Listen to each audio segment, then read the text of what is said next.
You're live.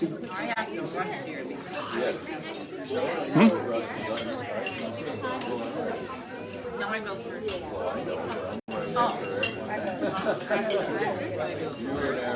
You ladies have a great evening. I'm on the Portland County.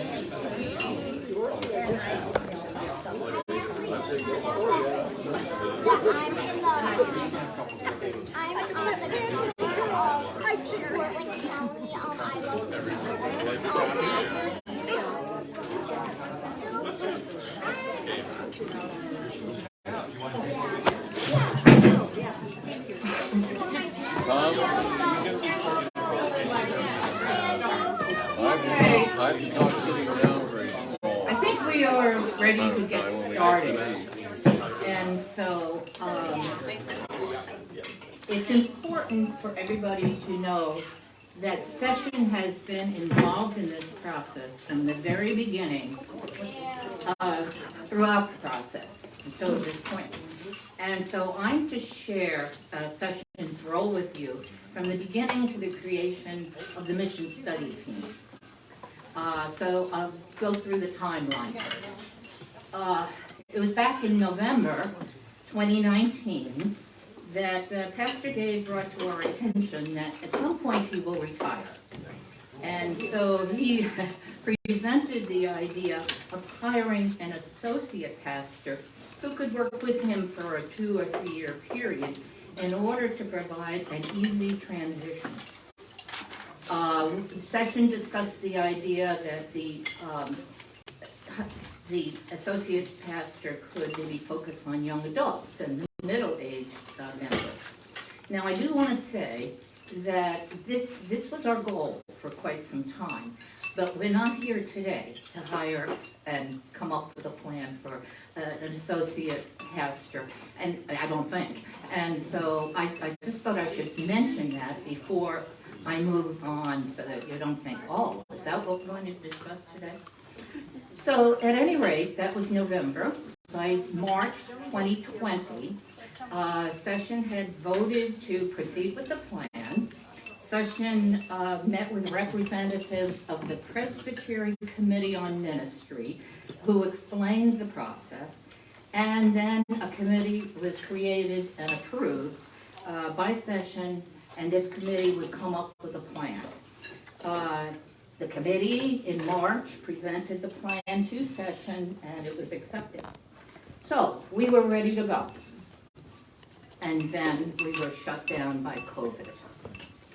So the plan was in limbo until January 2022, when Session again voted to proceed with the plan. And in February, we met with 2 members from the Presbytery, Lisa Heckman and Stuart Rogers, and they were of the Committee on Ministry. And Lisa very, very well explained to us the process for calling an associate pastor, because that's where we were still at. And she explained all the steps of the stages of the process. And the very first stage was to conduct a mission study. It had to be approved by Session and then the Committee on Ministry. In March, we voted to conduct the study. This was 2022. And in April, the team was approved. So that takes us to the creation of the team.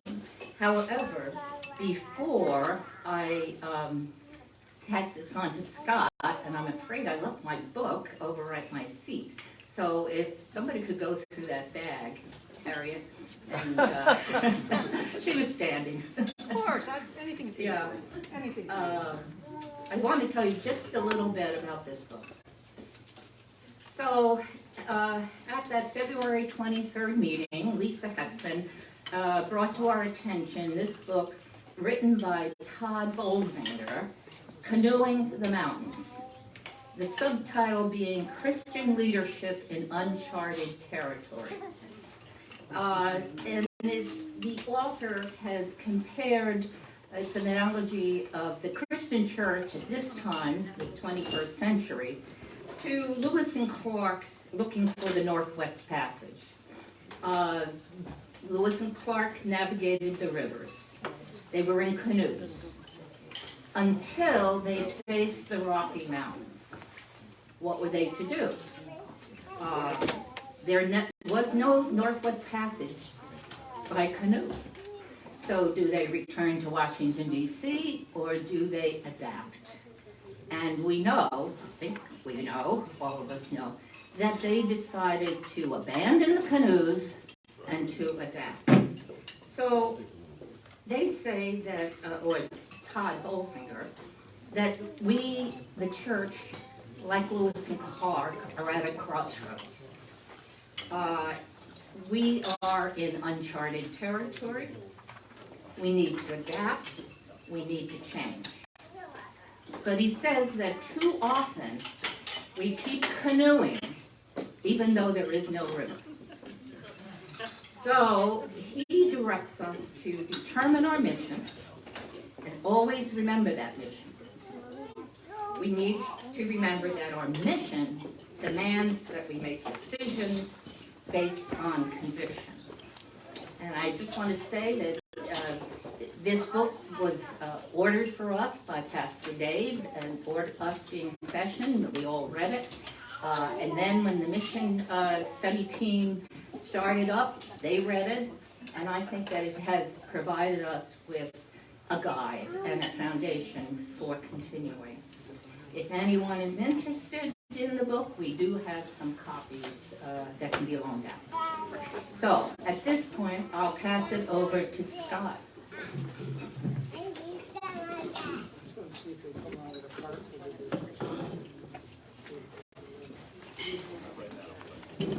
So, what is the mission study? Well, the mission study is not the answer to all of the questions that are raised or everything that we might think about, but it does create a baseline or a snapshot of where we are right now. It looks at items like demographics, history of the church. You may recall that Randy did a sermon on a Sunday morning in regard to the long and storied history of the church. And at this point in time, we're at an inflection point. I mean, we're in one of those periods of change. We're post-COVID. We're now starting to get back together. But moving forward, there are decisions that we have to make. So, I would encourage everybody to obtain a copy of the mission study, take a look at it, and to respond back to the church in regard to your thoughts and your feelings that you have once you have a chance to take a look at that. Basically, what I'm going to finish up before I introduce Aaron to come up here and to get a little more into the nuts and bolts of this is to read the last paragraph on page 2 of the mission study. And that reads, "It's the hope of the current mission study team that this report inspires United Presbyterian Church to listen for and hear God's call to action. Our congregation has been blessed with a rich and long legacy that is now under our stewardship. The people of the United Presbyterian Church are caring, inclusive, and want to share God's love with our friends, our neighbors, and especially those who find themselves in need.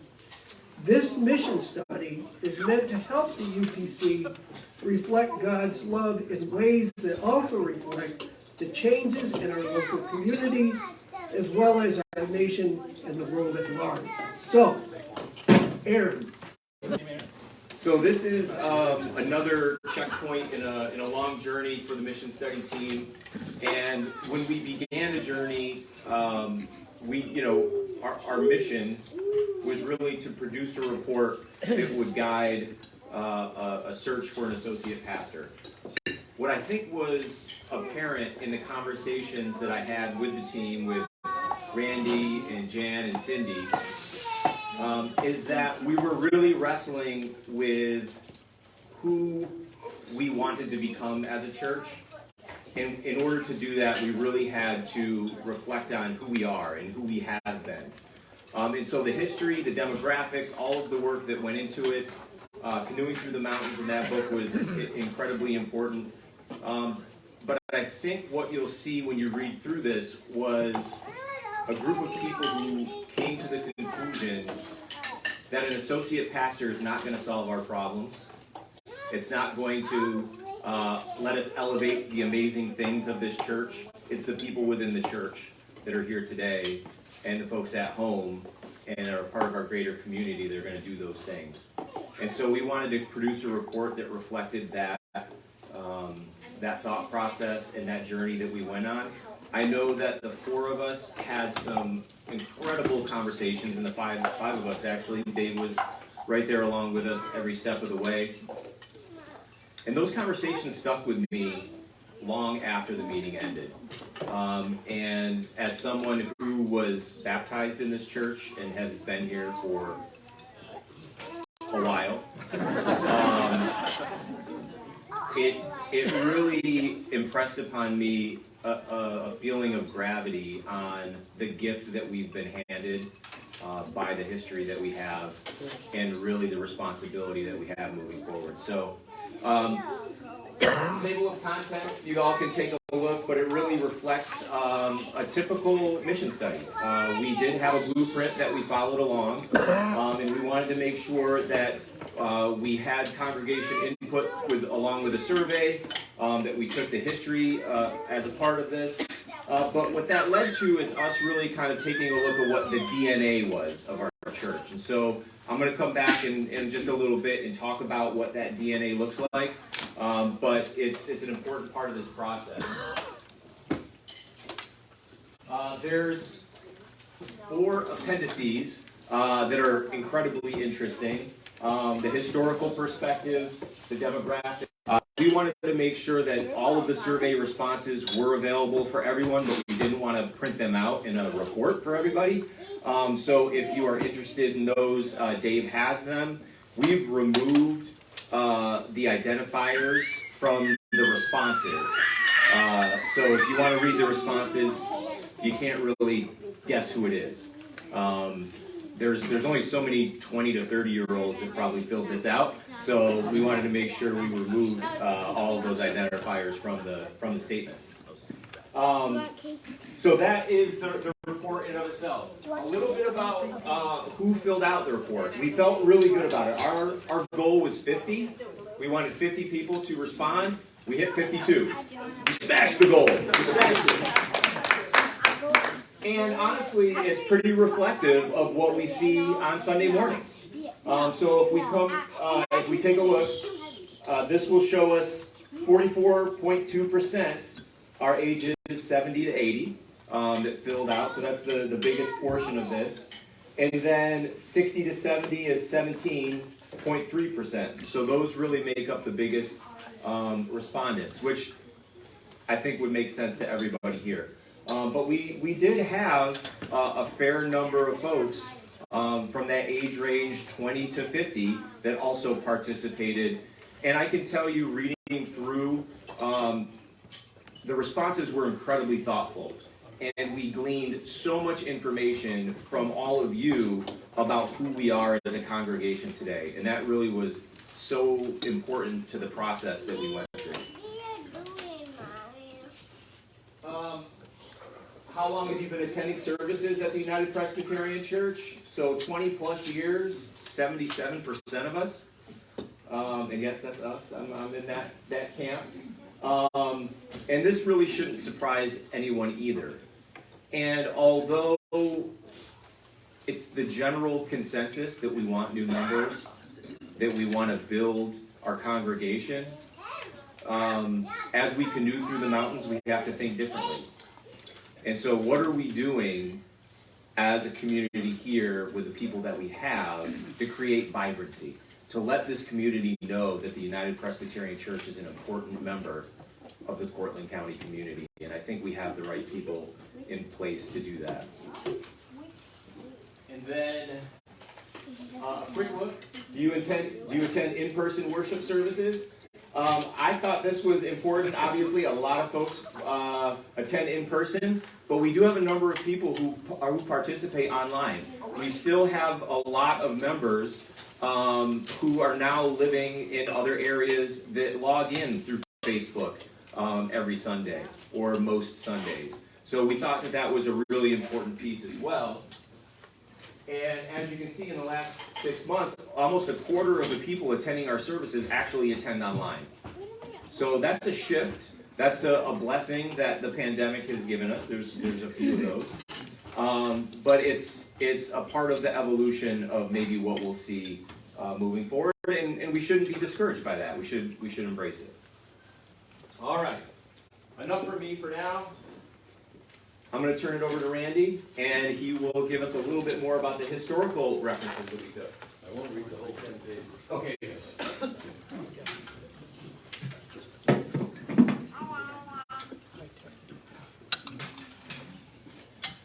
Does that work? Yeah. Comb your hair, because that's all we can see. That's the best part, probably. Pretty much. Go ahead. I don't think we've said who the four of us were that session, and Janice managed to Don't do that. gently twist our arms. In addition to Aaron from the session, there's Cindy Lewis, who is still down south somewhere, but certainly contributed and worked with us, and Jan Dempsey and myself, and meeting with Pastor Dave. First, we had our assigned reading beginning last April, and we've been meeting since last May. So it's been a long haul, but we've tried to be very thoughtful about it. We did, in fact, read a lot of responses from the surveys, and we appreciate y'all providing those. I think it's fair to say that, as Aaron mentioned, that the whole mission study team was impressed with how much history we have here. And just to highlight that, in 200 years in April, this coming April will be 200 years of the formation of the church, in April 1825. And we're not only impressed with how long the history is, but we're impressed with all the challenges that our forebears had to put up through all sorts of different ways over this time. Now, I think we think of all the things they didn't have to put up with. You know, they didn't have to compete with TV and Zoom meetings and Sunday sports teams and Sunday drives and all those sort of distractions and competitions for people's time. But here they were really out here on what was considered pretty much the frontier at the time. The first pastor they called says, "I'm not going to come out west for that salary. You're going to have to pay me more." They start off in April 1825 with 6 members. And they added on to that. They built their first church, a wooden church, during 1827 and opened for worship on January 1st, 1828. In the first 50 years, they had to deal with a lot of things, including 2 fires of that wooden church, neither of which burned it down, thank goodness. They had to deal with divisive issues like temperance, slavery. They had people get so upset that they had a couple of dozen people leave the church and go out on their own. They had one fellow during the Civil War left to be a chaplain for one of the local regiments. Not long after, they had another of our active pastors die with his boots on, so to speak. So we've had things take the wind out of our sails from time to time. In the 1860s, they took the whole sanctuary and turned it all around and redid it and put in new pews and numbered them like they're still numbered today, by the way, so they could rent them out to help raise money to keep the church going. Before that, they belonged to individual families. There were good times as well. In 1889, they were doing well enough. They knocked down the wooden church altogether and built the stone church with the sanctuary that we now worship in. Just after the turn of the century, we started a chapel that turned into the Presbyterian Church in 1917 over where the hospital parking lot is now. When they came back in the late 1860s, that's when we became united, the reunited Presbyterian Church. Early in 1920, finally, in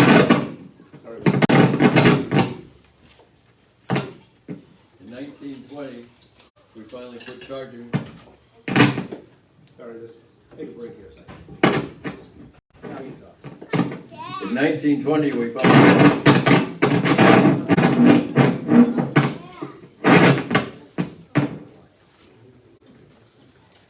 Testing, 1, 2, 3. 1920, we finally quit charging rent for pews. We still have numbers on the pews, just in case, I guess. In 1922, they decided they needed more room. This part of the church was almost straight back, maybe a 5 or 6 foot extension. They knocked everything east of the sanctuary down in 1922, and this whole building is new. It was dedicated in September 1923, and they talk about celebrating it, rededicating the sanctuary. They put in a new organ. The other one was about 50 years old. And so in September 1923, they say they celebrated and gathered around the new dining room and tested the adequacy and convenience of the splendidly equipped new kitchen. 100 years ago this year. Now, I want to mention, this year, these are all new ceiling lights. This is a brand new floor. They tore up Gary tells us, they tore up the floor in the corner there. He has a photo of a 1923 newspaper that was underneath it, just to prove the point. And this whole wall is about 25 feet farther out than it was before 1923. Now, then we had some other things happen too. The pastor, the longtime pastor who was here when that was done, he died in active service here, and that certainly set things back. And then right after that, we were in the middle of the Great Depression. Not long after that, World War II broke out. We lost another pastor who went off to serve folks in the military.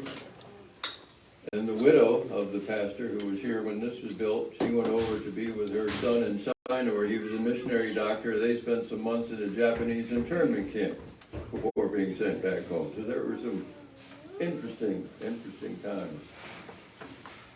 Over the years, we faced some challenges. We've made some change. We've gone from a wooden church to Facebook worship. But I think what struck us most over these 200 years was the effort and the commitment put in by each generation in turn to pass on to what we have today down to us. This building, a long tradition of great music, an endowment fund, most of all a Christian family where people care for one another. I think that's what's kept us all together, and that's what has meant the most. Cares not only about each other, but also cares about others outside the church, both around us here in Cortland and around the world, as we're mentioning for one great hour of sharing. The world has changed again, and now it's our turn to put in the time and the mental energy and the flexibility of our forefathers and foremothers in the faith here, carry it on into the future, into the next century. Thank you.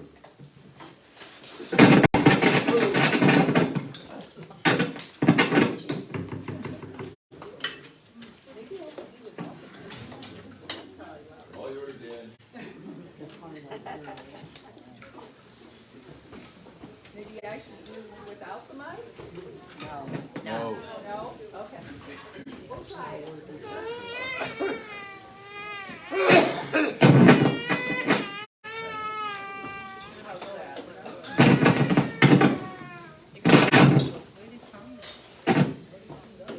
Can you hear me? No.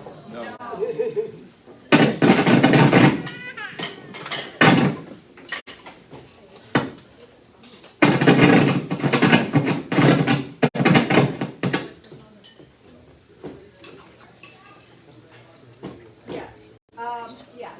I will just try to Speak loudly.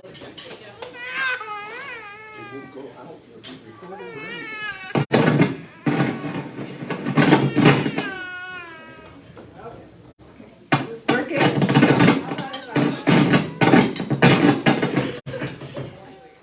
Testing.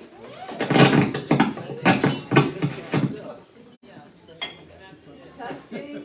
Testing. Oh, You got it. Try a new table.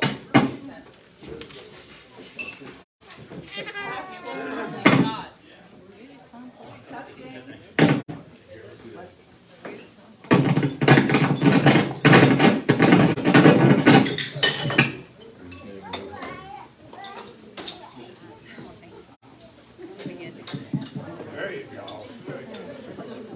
thank you, Erin. Now can everyone hear me? Just speak right in. Yeah, okay. Yeah. Better? Perfect. Well, first I would really like to thank Erin and Randy and Cindy and Pastor Dave. I was very honored to be part of that team, and it was really a joy to work with them.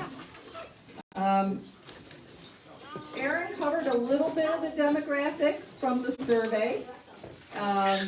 We tried to do that to find out more of our members and also friends. A vast majority, as you saw on the survey result, are members, but we did have at least 12% that list themselves as friends. And it was great that they went ahead and filled out the survey. And as Erin showed, and comes as no surprise, a substantial majority have been attending services here a long time, and most are over the age of 50. But one of my tasks as part of the team was to research demographic information in our community. So it would provide insight into the people who live here, and that's going to help us understand how we can better serve the people in our community. So as you look at the demographic information, and there is a demographic summary at the beginning of the report, and then in the appendix, there's a more extensive demographic profile. You might find some surprises, such as the number of people below the federal poverty level in Cortland County. 15% of the total population is under the federal poverty level. 22% of families that have school-age children. And then there's a whopping 60% of single women with school-age children being under the federal poverty level. So what does the federal poverty level, what does that mean? So in 2020, the federal poverty level starts at a range starting at an income, annual income of $12,760 for one person in a household. And then it goes up $26,200 for a household of 4. $44,120 for a household of 8 people. So that's kind of a surprise, and people might not understand what that federal poverty level is. And then there are those who have jobs that are working full-time jobs, but they still earn less than the basic cost of living. 30% of people in Cortland County fall into that. Another statistic that really stood out to us was the number of people in the county that are not affiliated with any church. Anybody take a guess on that? 72%. So what an opportunity we have there. So the important thing with the demographics, and you can go through and go into more detail, but I have to remind everyone that this is a snapshot in time. Some of those numbers come from the 2010 census. Some come from the 2020 census. And some statistics, our county population hasn't changed an awful lot. But as we all know, in our world, and especially since the pandemic, an awful lot has changed. So, for example, and Aaron pointed that out, our church started offering the online services. And we had 24% of survey respondents who said that they utilized those. So that's been a big change for our church, and we were able to adapt to that. So the important point is we have to educate ourselves about our community, because it is constantly changing.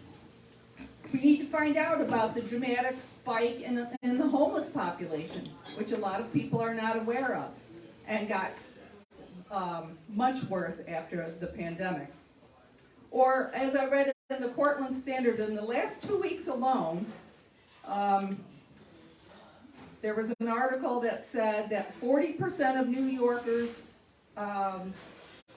fewer than 40% of New Yorkers earn a living wage. And in Cortland County, the median living wage is $18.30 an hour. Or there was another article, domestic violence numbers have gone up 20% in the last 4 years. Or Cortland County experiences food insecurity nearly 15% more than the national average. So to just keep that in mind, that as we move forward into the next chapter of our church's history, we hope we can continue to learn more about our community and prayerfully make the decisions on how we can best help our neighbors. Thank you. Aaron. Don't drop the mic.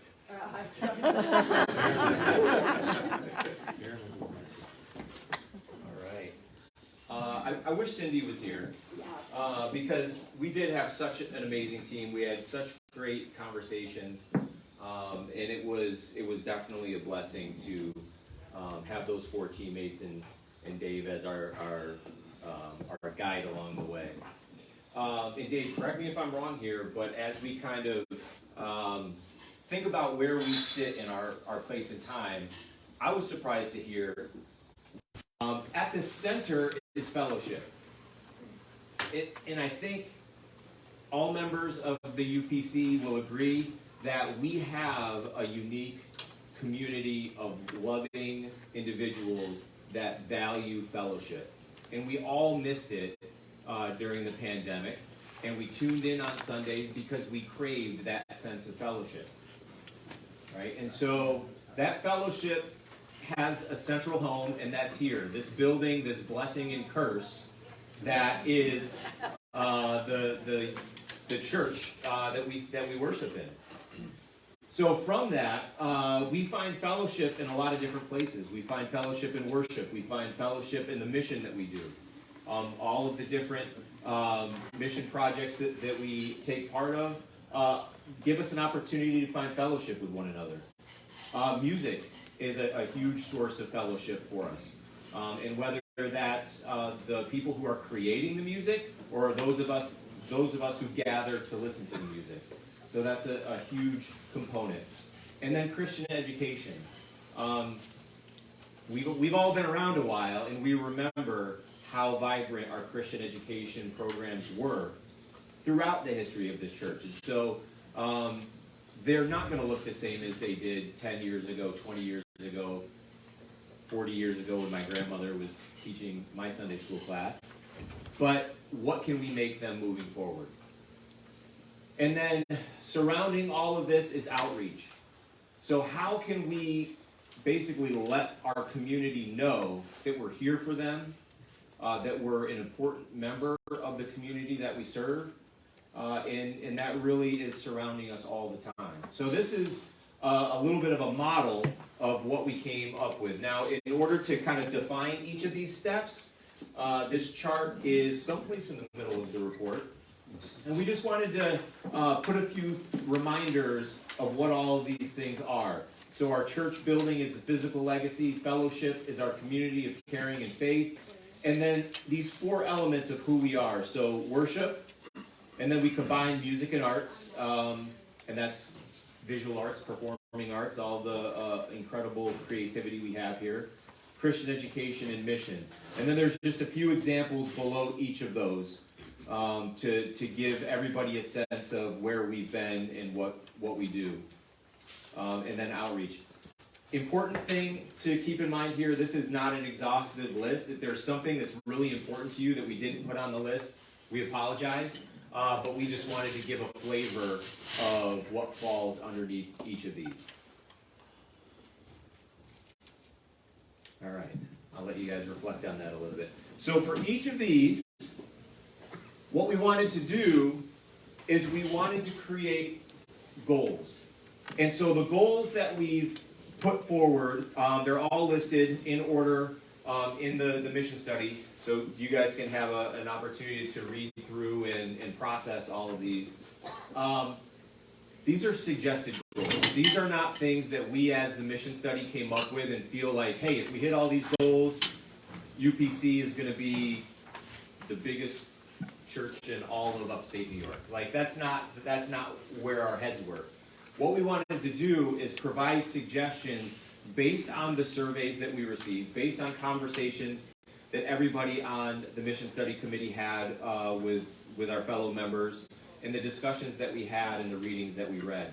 And so I'm just going to kind of go through a few of these, and then we're going to have a few moments for question and answer. But like everyone has said so far, please take time to read through these.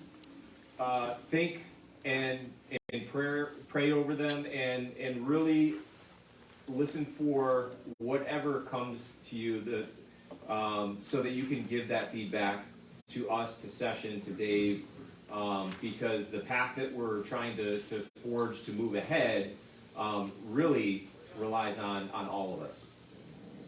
So for fellowship, the goal is to expand current opportunities and create new occasions for purposeful fellowship as a way of building community, deepening relationships, sharing joys and concerns, stories and wisdom, and living out God's commandment to love one another. So that goal is taken really from all of the survey responses that we've gotten, and on our ability to take them and summarize them for this document. A couple of things that we considered. We place a high value on fellowship, and we've expressed the desire to restore and expand fellowship programs, particularly group meals. And so what I really like is that the first one, we can check it off the list. Explore ways to resume monthly Sunday luncheons. So isn't that great when you can get started by checking something off the list? Create activities that promote fellowship. Create hands-on mission projects. There were a lot of responses that showed we as a community of faith want to have hands-on mission projects in our local community. We don't need to go outside the perimeter of this neighborhood even to have incredible mission projects like our stockings and like some of the things that we've done for the children of the community at the holiday seasons. And then increase fellowship and service with our church neighbors. So this is how all of the different goals are laid out. We have the goal, considerations, and then some actions to consider. Again, these are definitely up for discussion and revision based on everyone's responses. Our church building. This is a massive building. And the Building and Grounds Committee, God bless them, they have a huge task in order to make sure we can all walk down here one Sunday a month and enjoy this beautiful space that's been refurbished for us. And along the way, they find that there are different parts of the church that are in need of more repair than others, and they take care of it. It's an important part. But how can we utilize this space more efficiently? How can we utilize all of the space to help us sustain who we are as a United Presbyterian Church? So really the goals center for our church building around that. Outreach.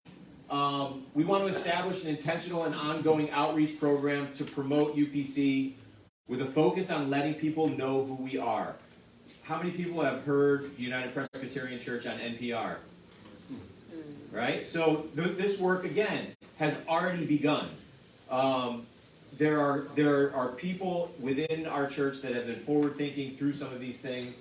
And so a lot of this work has begun. It's how do we bolster it? How do we make it more effective? And then carry it forward. So those are outreach goals. The next set of goals center around worship, music, and art. So we did consolidate these, and you can see they didn't all fit on one slide because we did consolidate those together. But how do we expand vital and meaningful music and worship experiences based on the needs of our members and friends? And this is something that we've discussed. If we are successful 5 years from now, it may not necessarily mean we have more people sitting in a Sunday service. That would be nice, but that doesn't need to be the measure of our success. The measure of our success can look drastically different based on the people that we bring into our community. Not everyone can be here on a Sunday morning, but maybe they can be here in other ways and at other times. So we need to explore that with respect to worship, music, and art, and really show God's love in all of those different ways that can help bring people into our community of faith. So I'm not going to go through each one of these goals, but that's just a little bit of background into that one. And then mission. Expand the UPC's mission and service to meet the needs of people in our neighborhood and community with a focus on poverty, hunger, homelessness, and isolation. The numbers and the demographic information that Jan shared and that she researched so well, they're not surprising, but they're shocking, if that makes sense. We see it when we drive, from church down Port Watson Street, down Tompkins Street. It's around us, and it becomes kind of like the background for the way that we live. But we don't want to be just a building in the downtown area that people walk past and they wonder what happens in there on Sundays. We want them to come to know who we are and to be able to see God's love through the work that we can provide. And that also means that the folks maybe that we're not serving but are watching us serve can see the love of God through that work as well. And so expanding mission in that respect is really where we focus. As one of the last remaining churches on Church Street, what is our role in the immediate neighborhood? And we had many conversations about that question right there. We don't have the answer, by the way. The answer is going to become known over time as we start to do this work. All right. I think... Oh, Christian education. Jeez. How could I forget that one? So Christian education, to rebuild and reinvigorate Christian education at UPC to engage families and youth in meaningful Christian education programs. It's amazing to have Gia and the Martins on Sundays. I get so nervous when I'm supposed to do my children's time that they're not going to be there, and sometimes that happens. But how do we engage children in other ways so that they feel as if they're welcome and that this space is truly theirs? When I was a kid, and I remember Wyatt one day, and I'm glad Emily's not here right now, but it was hilarious when he declared himself king of the church. Do y'all remember that? Right? But he feels comfortable here. This is his home. He's surrounded by people who love him, and he doesn't have to worry. That's the feeling I had when I grew up. That's the feeling I hope my kids had. And that's how we want children to feel when they walk into this building. So how do we recreate that? How do we create an environment where kids feel that way? The kids in this neighborhood need people to love them. It's within the demographics. We can read about it all we want, but the reality is there's so many children within 1 mile of this building that can truly use a community like ours. So how do we engage those children in a meaningful way? There's a lot here. This is a giant portion of this. Again, we didn't claim to have all the answers. A lot of it is exploration of these topics. And we have so many committees in place to do this work. We just need everyone to be kind of rowing that canoe in the same direction, hopefully not through the woods, because that's challenging. All right. Questions, answers, discussion. So I think the team can kind of sit where they are if they'd like to, but we're all here to answer any questions, have any sort of discussion, and it's a lot. And so we would invite you to take the mission study document home. If you would like an electronic copy, there's a sign-up sheet here. We didn't want to post this for everyone to just be able to download, but certainly we will provide it electronically to those folks who would like it. So you can feel free to sign up there as well. Dave, would you like to share any closing thoughts?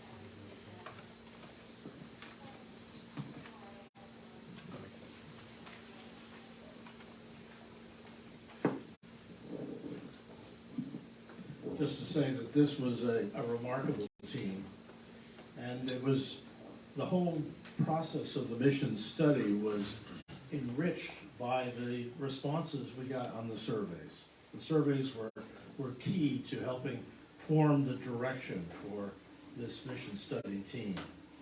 They worked hard. This document is one that we really commend to you, and we will make it available electronically as well if you like. I think the important thing to say is that God spoke to the mission team to sort of switch directions in the middle of their process, away from this mission study to bring an associate pastor on board, to seeing that really if this church is going to be vital, it's going to be vital because of the work of the congregation, not a staff person. We also are aware that since COVID, the availability of good associate pastor types is very, very small. That we could possibly go in a search for 3 or 4 years before we find the right person. That's just how things are in mainline denominations these days. But the important thing is to remember, this is, if the church is going to be vital, it's going to be because of the congregation and friends of the church. And we commend this time to your reflection, and if you have comments or concerns, the session is continuing to work on where we go from here, how we begin to get ownership of this document by the whole congregation, and how we make it part of our life so that we're focused on this. And we're sort of looking at a goal of doing our work between now and the 200th anniversary. So that's our sort of another milestone along the way. We want to try to work towards that end.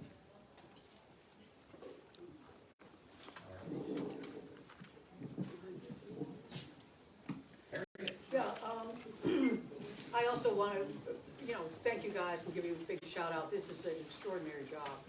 Great. Yes, thank you.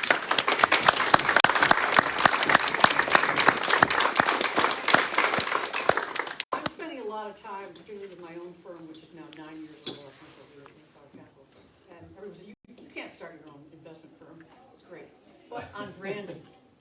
And I think the church, the only church left on Church Street, ought to think about the branding.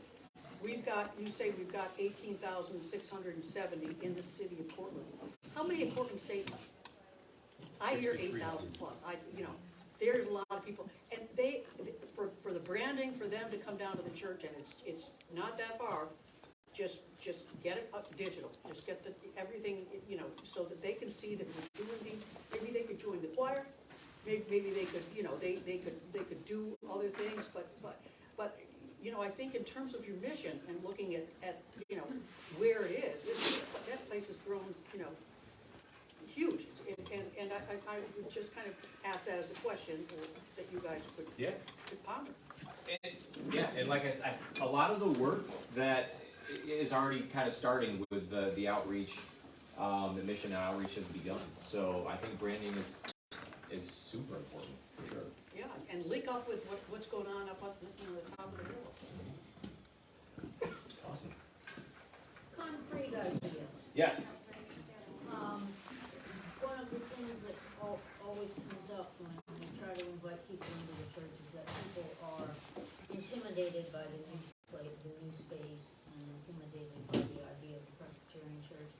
So I was wondering why, rather than passing out Easter baskets and Christmas stockings and so forth out in the driveway, why don't we just have people come into the sanctuary and collect their Easter baskets in the back of the sanctuary and just show them the sanctuary and walk them through the church when you do that.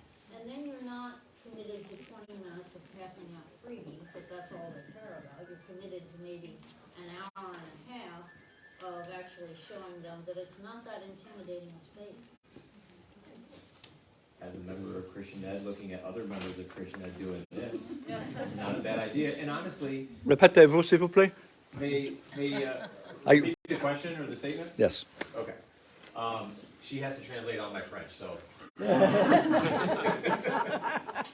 So Paulette's suggestion was when we're passing out Easter baskets and Christmas stockings to have folks come in instead of just drive through and pick them up. And I think it's a great idea, and we know that there are folks who come back year after year.